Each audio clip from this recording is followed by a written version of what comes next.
Familia querida, el Señor les bendiga y les guarde. Crucifixión y muerte de Jesús. Juan 19, 23 al 42. Lectura en un año, Mateo 12 y 13, Levítico 14 al 18 y Proverbios 26 al 28. Hay un verso en la Biblia que dice, porque la paga del pecado es muerte, mas la dádiva de Dios es vida eterna. Mire, este versículo dice que cuando uno peca, uno recibe un salario, una paga. El pecado paga con la muerte. Eso fue lo que cosechó Adán y Eva y lo que nosotros también cosechamos cuando pecamos. Dice la Biblia más, la dádiva de Dios es vida eterna. Él entregó a su Hijo, sufrió la muerte que debimos sufrir nosotros, cargó nuestros pecados. Isaías 53 es un capítulo que usted siempre debe leer. Fue escrito 700 años antes de la muerte de Cristo. Y uno puede ver con cuánto detalle el Espíritu Santo mostró al profeta Isaías los sufrimientos que iba a tener el Hijo de Dios. Pero no solo a él, también usted se lee el Salmo 22, que le llaman el Salmo de la cruz.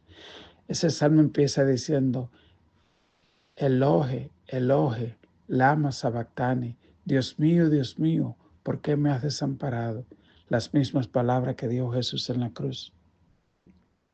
El Salmo 31:5, que era la canción, las palabras que decían los niños hebreos cuando se iban a dormir. Decían, en tus manos encomiendo mi espíritu. Con esa oración ellos entonces se iban a dormir. Fue también la palabra que Jesús utilizó. Y si usted lee en el Salmo 22, verso 14, dice, he sido derramado como aguas, todos mis huesos se descoyuntaron, mi corazón fue como cera derritiéndose en medio de mis entrañas. Eso de que los huesos se descoyuntan sucede cuando una persona es crucificada, porque al estar allí con sus manos clavadas, sosteniendo todo el cuerpo sobre sus manos, la persona, entonces, aunque tengan sus pies clavados, también tratan de pararse sobre sus pies, porque de estar suspendido tanto sobre la cruz, el esqueleto, las coyunturas empiezan a zafarse de un lado y del otro, y entonces todos los órganos se comprimen uno contra otro. Los fluidos del cuerpo empiezan a salirse de control. El corazón se ve agobiado. Y con todas las heridas que tenía, los líquidos se pierden. Y por eso él al final clama diciendo, tengo sed. Y se cumple otra palabra, también otra profecía de Zacarías, que dice, mirarán a mí el que traspasaron. Y otra palabra que dice, en mi angustia, en mi sed me dieron a beber vinagre.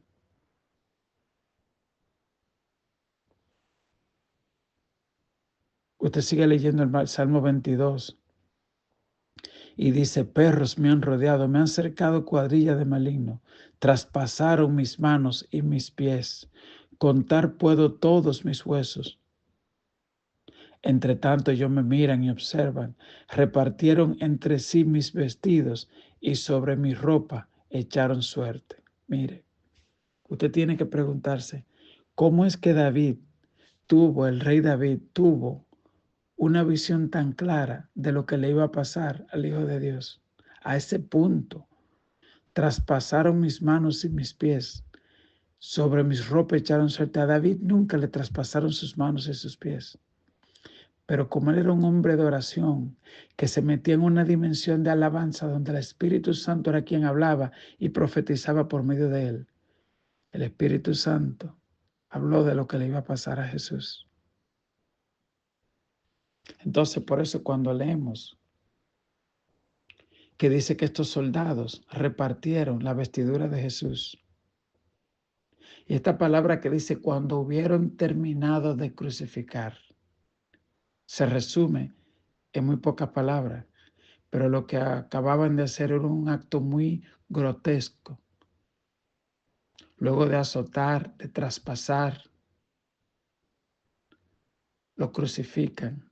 Luego de azotar, de abofetar, de escupir, de ponerle una corona de espina, entonces lo crucifican. El verso 25 dice, estaba junto a la cruz de Jesús su madre y la hermana de su madre, María de mujer.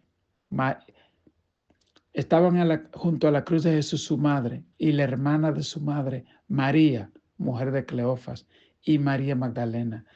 En Baní hay un lugar donde se vende dulce, le llaman las Tres Marías. Se refiere a estas Tres Marías. María, la madre de Jesús, María, la mujer de Cleofas, y María Magdalena. No hay palabra para describir el dolor que sufría María, que sufre una madre al ver que le están haciendo esto a su hijo, humanamente y además espiritualmente. Cuando vio Jesús a su madre y al discípulo a quien él amaba, que estaba presente, dijo a su madre, mujer, he ahí tu hijo. Después dijo al discípulo, he ahí tu madre. Y desde aquella hora el discípulo la recibió en su casa. ¿Por qué Jesús encomendó a su madre a un discípulo? En aquellos tiempos, generalmente los hombres se casaban con las mujeres 15 años, mucho menores que ella. Se estima que José tal vez tenía ya unos 30 años cuando se casó con María, tal vez de unos 15 años. Jesús empezó su ministerio a los 30 años. Así que eso pone a José alrededor de los 60 años. Y en aquellos tiempos, si usted lee, por ejemplo, la historia de Ezequías, duró solo 54 años. Esos reyes duraban pocos años comparado con los tiempos de ahora. Así que es muy posible que José ya haya fallecido.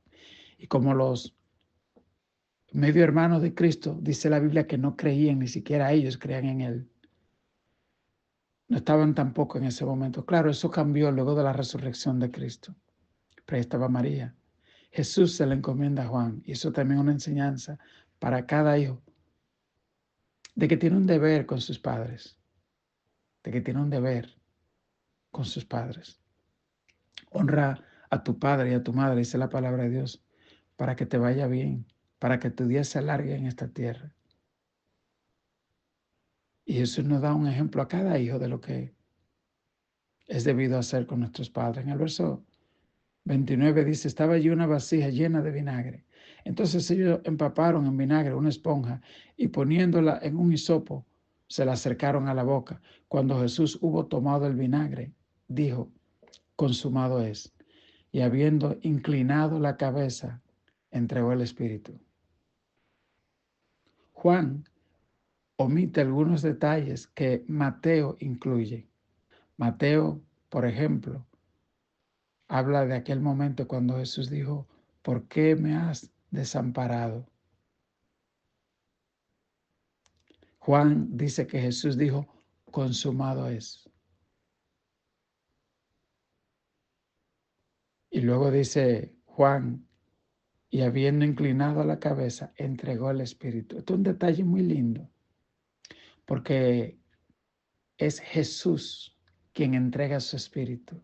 No es que la muerte lo derrota y lo mata. No es que por las heridas los romanos lo mataron. Él es Dios. Él podía él mismo salir de la cruz, ser sano, sanarse él mismo y no morir, pero en obediencia, como la paga del pecado es muerte, en obediencia a la voluntad de su Padre y a su propio deseo de salvar a la humanidad. Él siguió el camino y entregó su espíritu. No se lo quitaron. Él ofrendó su alma, su cuerpo. ¿Ok? Hay otro versículo, hay otra profecía que dice, di mi mejilla a los que me golpeaban. Es Él voluntariamente que se ofreció. ¿Qué tanto estamos dispuestos nosotros a ofrecernos voluntariamente a la voluntad del Padre. Hay un antiguo himno que dice, cúmplase, oh Cristo, tu voluntad. Aleluya. Que el Señor nos ayude a que hoy podamos tú y yo decirle, Señor, en mí hágase tu voluntad, no la mía. Tus manos y tus pies fueron clavados allí en la cruz, para que mis manos y mis pies hoy te sirvan. Cuando tú vayas para un lugar, acuérdate que esos piececitos tuyos están libres porque los de Jesús fueron clavados. Cuando vayas a hacer cosas que no le agradan con tus manos a la voluntad de Dios, recuérdate que tus manos están libres porque las de Él fueron clavadas. Así que ya no vivo yo, mas vive Cristo en mí. Amén. Gloria. Dice el verso 29.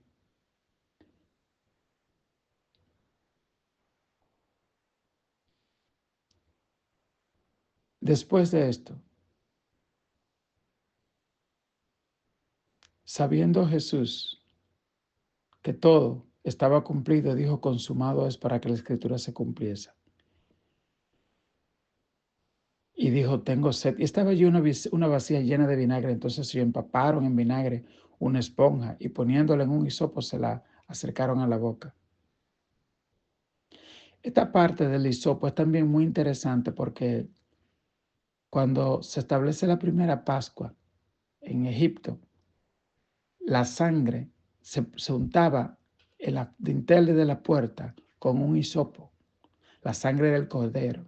Y aquí de nuevo, los hombres toman un hisopo, los soldados romanos, y tocan los labios del Señor, los labios ensangrentados del Señor.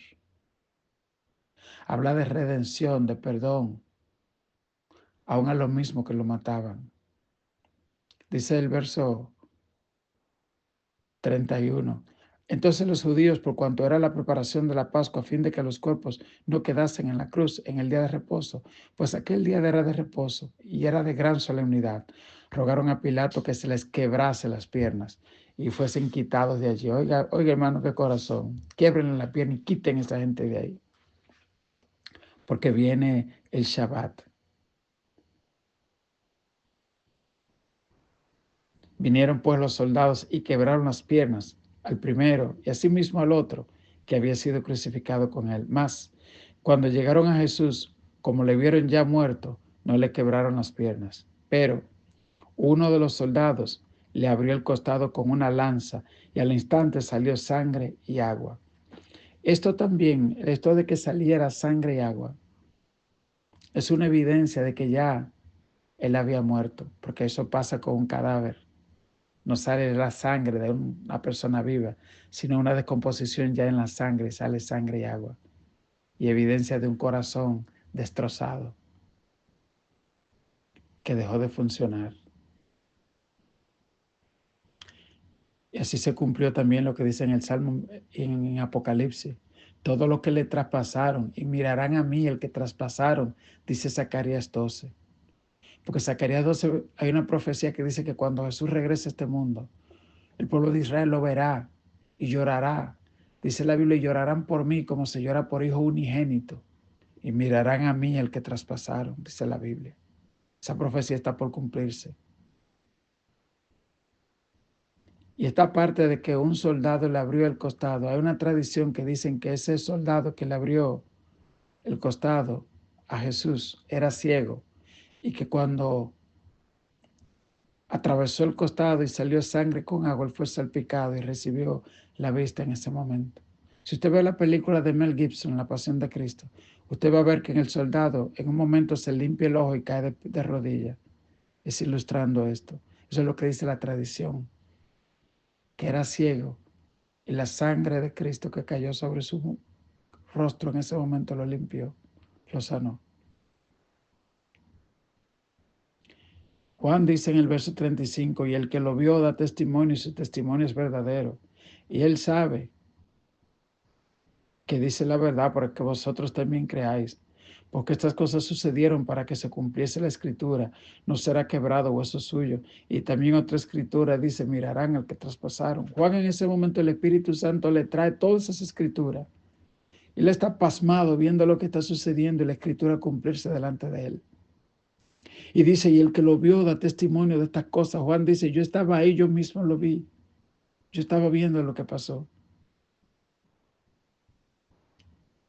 El verso 38 dice, después de todo esto, José de Arimatea, que era discípulo, José de Arimatea, déjeme contarle algo. Oyó ese nombre, José. En Egipto, cuando el pueblo de Israel salió aquel día, sábado, salieron de Egipto, viernes en la noche, sábado, cruzaron el mar y estaban al otro lado el domingo, por allá, estaban ya del otro lado del Jordán. En Egipto, José había dicho, cuando me saquen de aquí, llévense mis huesos. Cuando José estaba vivo. Casi 400 años después, José se murió. Y ellos se recordaron ese mandamiento de José. Y ese día que el viernes celebraron la Pascua, el domingo, la tumba de José en Egipto se quedó vacía.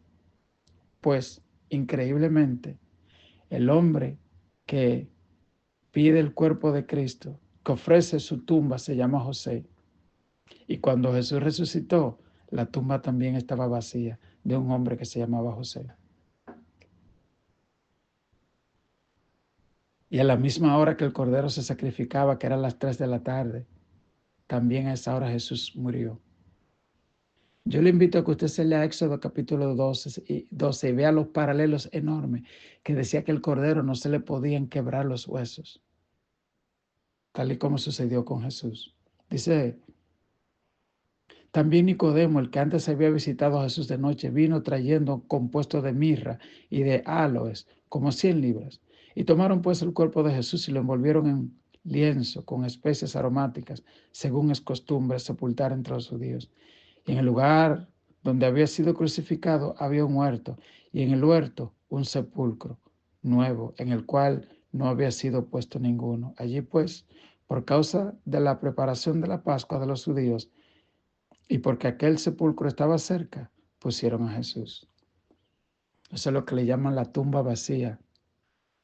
Si Dios un día le concede ir a Jerusalén, usted la va a ver. Está al ladito de ese huerto, que es el huerto de Getsemaní, cerca del Gólgota, donde a él lo crucificaron, donde él entregó su vida por ti y por mí. Que Dios te bendiga, que recibas la vida del Señor, que la sangre de Cristo sea sobre tu vida, sanando, restaurando, libertando. Padre, en esta hora, así como tu sangre, la sangre de aquel cordero protegió las casas y no hubo muerte, no hubo destrucción en aquellas casas que pusieron su sangre. Hoy nos cubrimos, Señor. Nos cubrimos, Espíritu Santo, con la sangre del Cordero de Dios y reprendemos toda malicia de las tinieblas. Recibimos la sangre del Cordero de Dios sobre nuestras vidas. Y te damos gracias y participamos, Señor, del cuerpo y de la sangre de Cristo. Y somos limpios y somos hijos en el nombre de Jesús. Amén. Y amén. Dios te bendiga. Dios te guarde.